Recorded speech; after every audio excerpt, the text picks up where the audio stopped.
My name is Ethan Miller. This is the story of the climb that changed everything.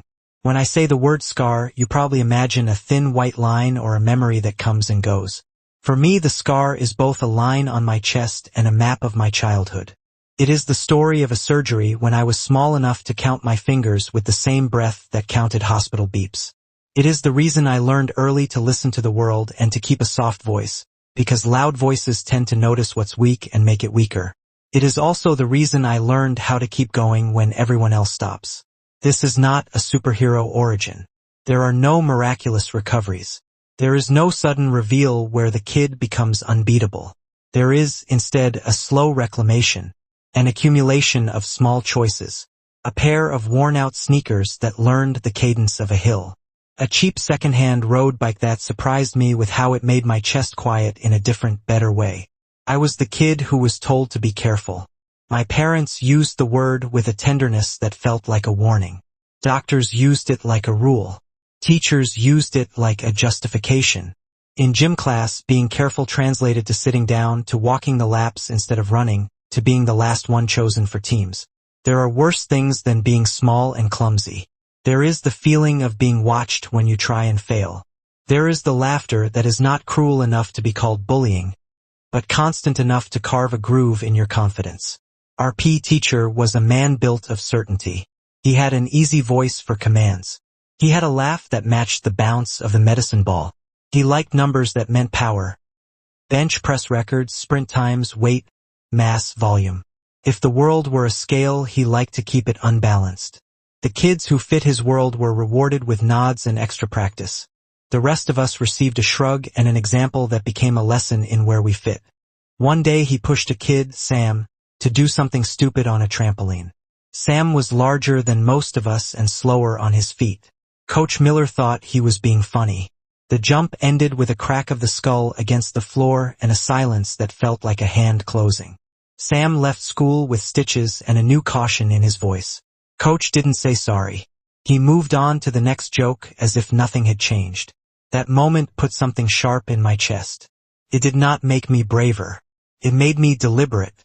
I had been careful my whole life. I had been taught how to measure my breath and my effort, because sudden bursts were dangerous to my heart. But I began to notice a pattern.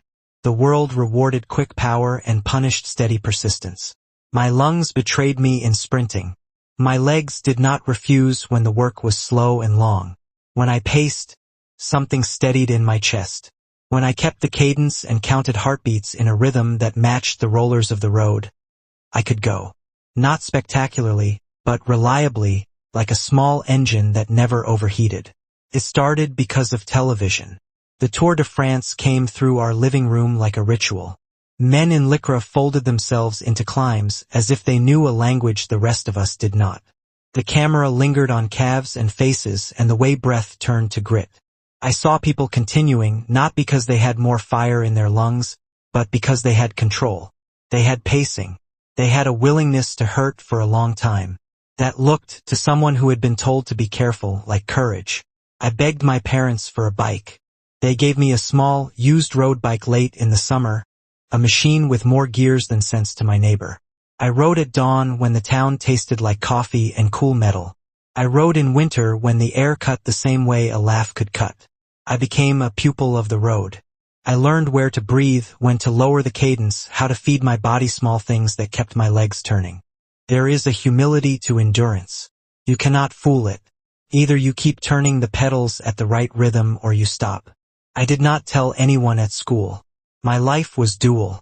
In the halls I was Ethan, the boy with a scar.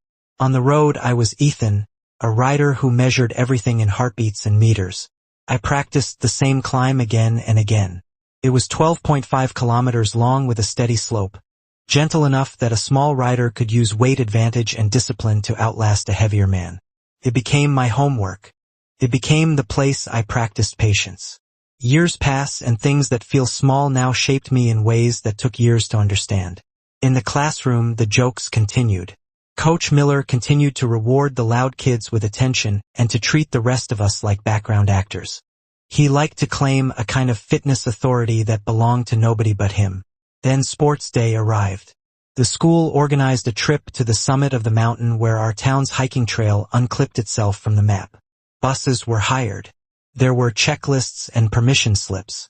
The day was the kind of yearbook moment that thrives on binary moments. The winner, the loser, the highlights. Coach Miller announced, half joking and fully proud, that anyone who wanted to cycle up instead of hiking could take him up on the route. I did not expect anyone to take him seriously. I raised my hand. There was a ripple of surprise when I spoke. For them, I was always the quiet one. For him, I was the one who should sit down and watch. He gave me that look people give when they expect a nervous decline. He smirked like a question missing an answer. "Don't slow us down," he said in front of class. "That's the plan," I answered. My answer made people laugh. His smirk thinned. I had a plan. I had a routine, an entire library of knowledge about this particular mountain. Where the wind changed, where the sun hit the pavement at noon, where the pavement dipped and stole speed. I had practiced the climb 100 times and I knew exactly what my body could do when it was not in panic. He had what he knew: weight, a confident stance, a shallow training in the kind of bursts that show in yards and numbers. For him, the mountain meant something different. On the morning of the ride, I ate the same breakfast I had eaten every morning I prepared for a long day. Oatmeal with a spoonful of honey, a banana, and water I could stomach with a small, bitter coffee. I warmed up my bike. I checked the brakes twice. I put on a jersey that felt like armor. The jersey had a small logo from a local ride. It didn't mean much to anyone else, but to me it meant the hours that had been invested in it. At school, I walked toward the bus with my bike under my arm. Coach arrived with a mountain bike, proud posture, and thick rubber tires that screamed all-terrain. He liked those bikes because they fit an image: weight, stability, booming presence. The kids clustered around us with their cameras out. I slid onto the saddle and clipped in a way I had done thousands of times alone on the mountain at sunrise. The flat first 10 kilometers were a theater of bravado. He set a brisk pace as if to flatten anyone who might think of trying. He liked to show that a heavier body could apply more force. I stayed out of the wind behind him, tucked, breathing by the numbers. I let the group feel that he could control the tempo. Little by little, the conversation around us became commentary on me. He talked loudly, made jokes, and rarely checked mirrors for who rode behind him. Then the incline began. The road lifted and became an appetite. The trees closed in as if the world itself pressed. This is where the mountain shows you what you have forgotten about yourself. I let him take the lead a little longer. I did not search. I did not need to. I had been saving my voice for the kind of dialogue only the climb would allow me to have. I remember thinking in that first hour about all the people who had told me to be careful. I thought of my mother breathing into the phone after a checkup. "Don't overdo it, son." I thought of the surgeon who had written me a note and told my parents the scar was a success. I thought of Sam, who was a different boy after his fall. A tug like that in your chest makes you slow and deliberate. You learn to let other things burn out while you keep your own fire alive. Coach set a pace that felt like a metronome at first, but that slowly became an escalator of effort. You could see the signs in the way his jaw clenched. He had energy to give early. I could hear his breathing change like an instrument going out of tune. That is when I started to push, and when I say push I mean the tiniest increments. Not a thunderbolt, but a slow, surgical tightening. A few heartbeats faster. A few fewer seconds of rest. The climb is a cruel teacher because it rewards tiny gains made with patience. I let him feel in control as long as possible. The cruelty in my plan was not to humiliate with sudden force. It was to teach endurance, to show the slow load that collapses the unprepared. I moved the tempo up, then down. Then down. A rhythm like a test of will. Seesaw it once. See if he recovers. Nudge up again when he does. That is how you make someone understand the weight of their assumptions. It is ugly to enjoy the feeling of someone's power slipping. I won't pretend otherwise.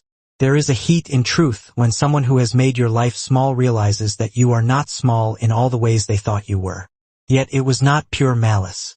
It felt like rebalancing an equation that had been wrong for a long time. The climb was the only courtroom we both understood. For half an hour I kept him at that edge. His bike clattered in the gears. Sweat pooled on his neck. 1 minute he would look back and force a grin, and the next his face would go pale. Each time he thought he might recover, I made him work a little more. It was subtle enough that the class could claim they hadn't noticed if you asked them right away. But the hill remembers. The road records the sound of breathing, the cadence of pedals, the tiny changes that make up a collapse. I think about the last 300 meters a lot. Many climbs have a false flat there. It teases you with the lie that the end is near and then rears up for one last bite. That is where you test courage. I stood on my pedals. I felt the bike respond like a living thing. The ratio I chose felt like truth. I shifted and the chain sang. I pushed and kept pushing. He tried to follow. He lost his rhythm. He went from determined to desperate in the time it takes to blink twice. His feet spun, his shoulders hunched, and he leaned too far forward. The saddle chair he'd expected to rest on fell away from him. He folded a few meters back and then back further. I coasted to the top and unclip while my lungs still sang. I watched him crash softly into the final ramp. He vomited at the curb. The class was close enough to see the look on his face, which was neither of defeat nor of surprise but something like a stunned removal of a suit he had been wearing too long. Nobody laughed. That was the sound I remember most. A silence heavy enough to be a lesson. After the speed, after the adrenaline, after the hum of the bike slowing, there was nothing left for us to say. I sat on the curb, took off my helmet, and drank water as if I were filling an old pail. He sat on the bench with his head in his hands, the same man who had been loud and certain only hours before. He looked up at me once and then looked away. No apology, no grin, nothing. Our relationship, if it can be called that, shifted the way a tectonic plate shifts. No fireworks, just a new geography. For days after, he never said anything to me. He never made a joke that was pointed in my direction. I suppose that was the point. Revenge is a childish word for what I felt. Recognition is more honest. The next time he saw me in the hall, he nodded once in a way he had never nodded before. It did not feel like victory exactly. It felt like a closing of a soft wound. I felt tall in ways I had not known a small kid could feel. The climb did not fix everything. It did not erase my scar.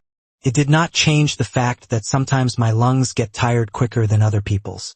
But it allowed me to carry a confidence that healed a different kind of bruise. The world did not necessarily change, but my relationship to it did. I kept riding. People asked me for routes. Some wanted the bike I had. Some wanted to talk about training. A few asked me later about my heart, and I told them the simple truth. That scars do not always mark weakness, and sometimes they mark survival. There is a strange kindness to small victories. They rarely require big speeches. They teach by example. People remember stories and their edges, but it is the texture of the middle that matters most. The practice, the preparation, the long hours where no one applauds. If you have ever been told to sit down, try standing in a way that takes your time. If you have been underestimated because you are quiet, learn the shape of your own rhythm. It does not always need to be announced. Sometimes the mountain is your audience. When I tell this story now, some people want a moral that is loud. They want "get revenge" plastered on a thumbnail. That is not what this was. It was a choosing to be whole in private so that you are whole in public. It was the choice to be ready for an opportunity without turning that readiness into cruelty. After the climb, I kept my head down for a while and then looked up. The road I ride now is not solely about spite. It is about the way a climb teaches you to breathe through fear and to keep turning the pedals until your legs soften into a different kind of strength. I married patience to motion, and that marriage taught me to accept both my fragility and my capacity to endure. Years later, I still go back to that hill sometimes. I ride it late in the afternoon when the light turns the asphalt into a ribbon of molten gray, and sometimes I remember the look on his face as if it were a photograph that catches the light differently depending on the time of day. I think of Sam, who is still my friend even after the accident, fiercer now because he learned how not to fall back into people's expectations. I think of my parents and how they watched me at the top that day with something like relief in their faces. They had always believed in the quiet possibility that lived inside me. That silence, which once felt like exclusion, became community. You do not need to have revenge to have justice. You do not need to humiliate someone to prove your point. Sometimes accomplishment is the loudest apology you can make to yourself. Sometimes peace comes in the small acts that no camera captures.